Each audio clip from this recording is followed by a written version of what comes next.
Alright, welcome back to another Honcast.com presentation. I'm Bricky CPK, once again, going to be your shoutcasting host, and joining me this time is Phil, the Thrill of the Honcast app, as well as Henry D here for his competitive insight. And this is Game 2 here in this Best Out of 3 series. KD Gaming taking on Team Ice, also known as Clan Epic.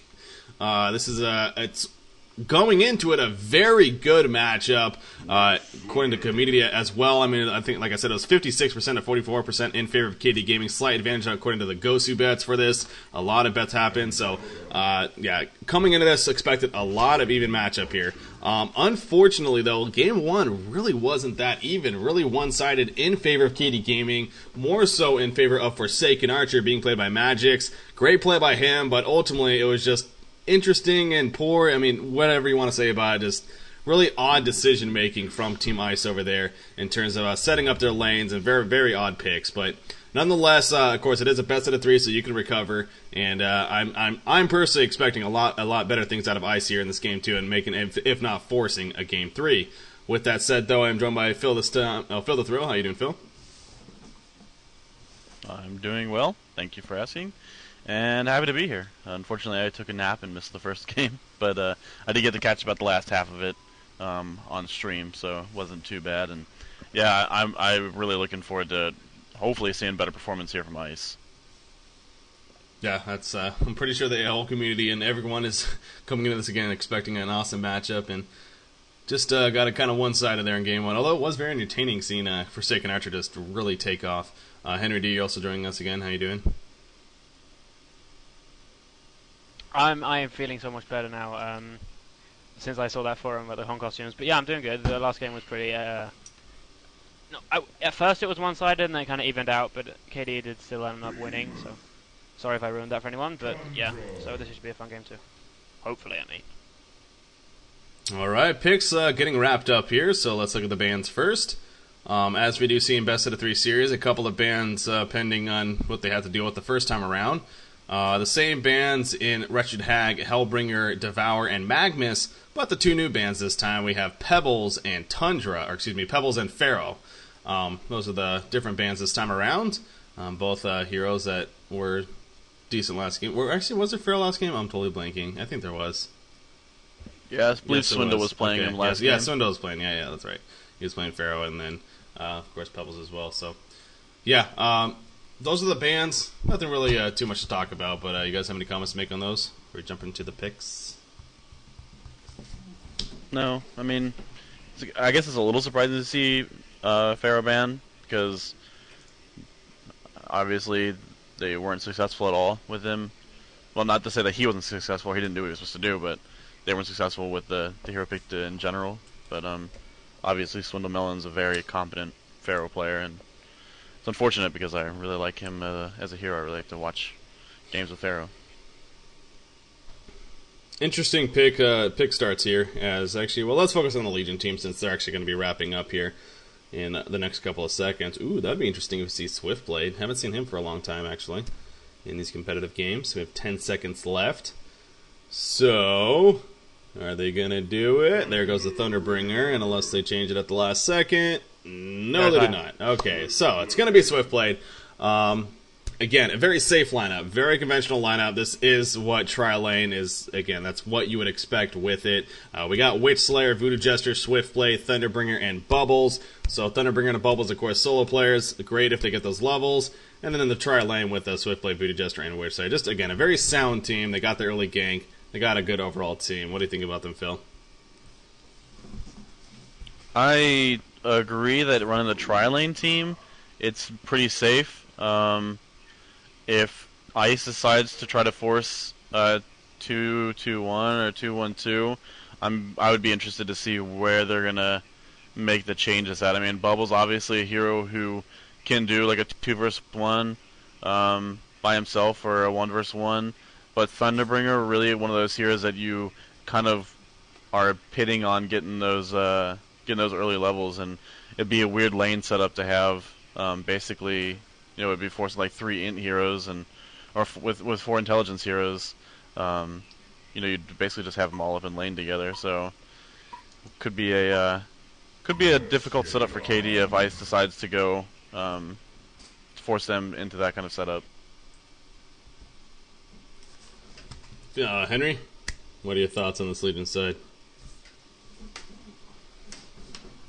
They have a pretty decent lineup. I'm not gonna lie though. I think ISIS is better. I think they've actually managed to outpick KD this time. Especially with they've got Arachna to counter the Swiftblade, you know, sort of at least to some extent. They have Behemoth, which is just a great initiation, and they have Tundra, which is going to be the one jumping in fast. The thing is, though, when this is what's going to happen is, well, this is what they're thinking is going to happen, I mean, hoping is going to happen, is the fact that Tundra is going to jump in. Wait, give me a couple of seconds. Sorry, yeah, Tundra's going to jump in, you know, to get his ultimate off and charge in with his cold shoulder, and then people are going to group up around him, and then Behemoth is going to come and go kaboom right on their faces, and obviously everyone is then going to die. Yeah, I just like their lineup more. Yeah, the Legion team is good though. Good. There's nothing wrong with their lineup. It's just they the Hellborn team has everything they have but more. Well, speaking of that, as you kind of touched on a couple of heroes, we do got Behemoth and Arachna, Tundra, Andromeda, and Forsaken Archer. So, as Henry is just talking about, definitely likes that team a little bit better. It looks like that they could run a tri lane themselves, and in fact, you'll probably see that at the bottom side. So they're going to look to go head on against the other tri lane, and that's going to provide some hopefully entertaining matchup down there at the bottom. Tundra right now in the middle lane, and of course that'll leave Arachna to solo up top, and no doubt expect her to get a very good farm. So having that extra carry as well, whereas a Legion team, again, they really only have the Swiftblade for the carry potential. So obviously when it comes to late game, I think it is safe to say that Ice will have that favoritism, but like you're talking about too, the combination of Behemoth and Forsaken Archer getting them grouped up, as well as Tundra, they do have a lot of good AoE spread damage and can cause get people held in place, can scatter them, and then ultimately that portal key Behemoth can cause a lot of chaos. So with that said though, it's not the easiest item to farm for Behemoth, who is being part of a tri lane, and we'll keep an eye on that, see when he gets it. Jaws having some issues here, I guess, connecting and whatnot. He just disconnected again, so hopefully he's good to go shortly, and we can get this game unpaused. But Phil, how you like this Hellborn setup over here in Ice? Well, I mean, I agree with what Henry was talking about. You know, I think that they do have a very strong lineup. I think they have not only good pushing potential, but some good turtle potential as well. If that's kind of what the game turns out to be. I think overall, though, they just have to make better decisions than they made last game. That's what it really boils down to. You can have basically any lineup you want, but if you're just going to let an opposing team's carry free farm, then they're going to get dominant in the beginning of the game and through the middle of the game, and it's just not going to be any fun for anybody. So hopefully we'll see some more impressive decisions here from Team Ice. As heroes go, though, I mean, they just have a very solid lineup, as kind of Henry pointed to early on.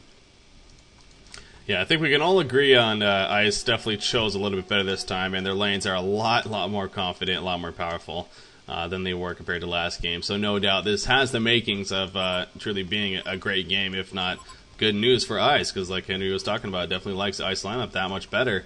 And we'll see how it plays out, but possible first blood attempt here at the top side. Swiftblade kind of chilling in the forest right here, hoping that he's not spotted. And the Hellborn team, they're kind of hanging around the area too, so both teams pretty much know that they're there, but neither one actually initiating in.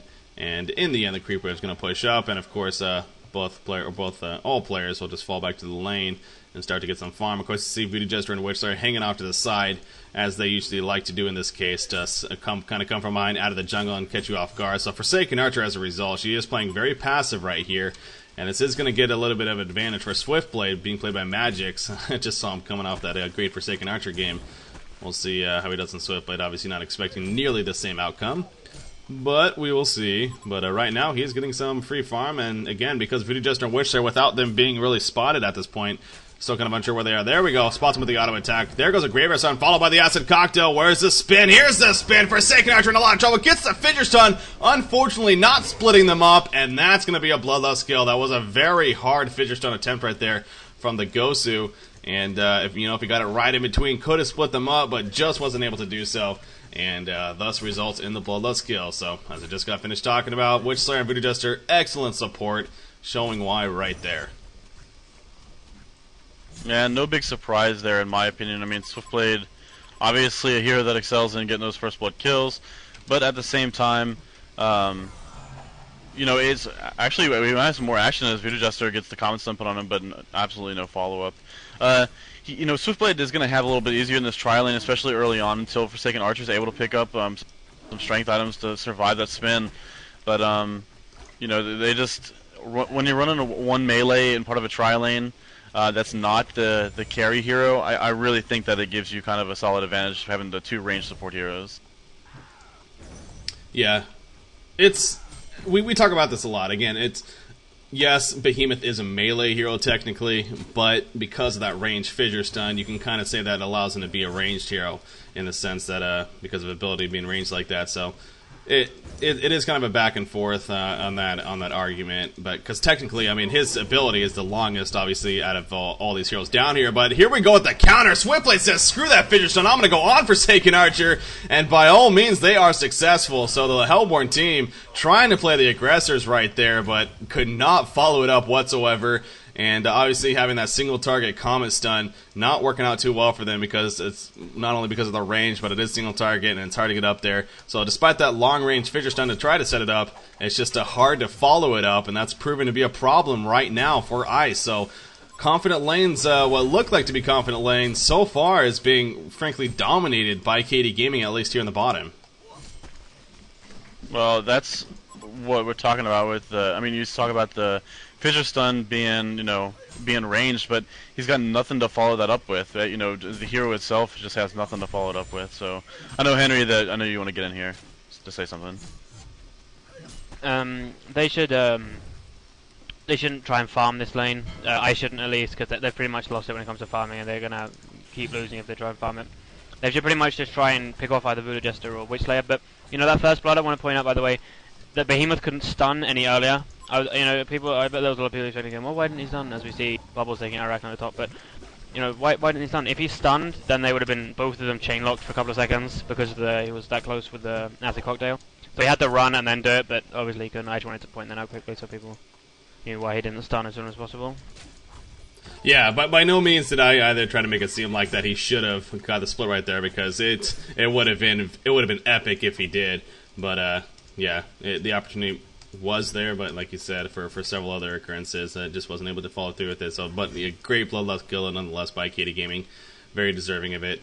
So we focused on the bottom lane, and clearly, again, we all agree that being won by Legion team, and obviously the numbers definitely back that up. Right now, Magic's 26-12 creep score. That is enormous. Compared to the 2 and oh my god, I just looked at that. Only 2 and 1 for Forsaken Archer, and already 2 deaths. So talk about a kind of a different side of the spectrum here. Forsaken Archer now being on Ice's team, and they're seeing how they work with him. Clearly, it's not anywhere near the same as it was last time. But middle lane, we got Thunderbringer and Tundra going at it. Tundra currently looking at a 17-3 creep score, where Thunderbringer is currently 21-8. So Thunderbringer's slight advantage there, also having the levels advantage. In fact, getting close to a level 6, but so is Tundra, so the level's fairly even there. And then that leaves the Bubbles and Arachna. I've been kind of going back and forth through this lane up top here. Bubbles has been doing an excellent job of really pressuring this Arachna. Has a dominant creep farm, as well as a 2-level advantage at this point. That is pretty superb right there. And that is huge because, again, obviously going up against that Spider Arachna, if she gets level 6 ultimate, can cause a lot of issues. But in this case, not really having to worry about it right now, and just constantly harassing with that Turtle Shell ability. So it's safe to say KD Gaming is winning every single lane right now. And on top of that, you look at the team stats, a 3,000 gold lead as well as a 2,500 experience lead. So Ice, you know, despite having a much more solid team in the laning phase at the very least, it's still not working out that great for them, unfortunately. And they actually have made an adjustment as where the hell is Forsaken Archer? She is, I'm totally lost. Where's Forsaken? Oh, she's in the middle now, so she's now mid. And Tundra is actually back at the base, whereas Behemoth and Andromeda coming to set up a gank on the Bubbles. Fissure stun going out. Bubbles just auto-attacking, though. He's kind of standing his ground. He has his ultimate, but he needs to be careful, because Andromeda, still level 1, is coming in right here. Oh, try to get the Comet Stun off. Not successful, though, but porting over here.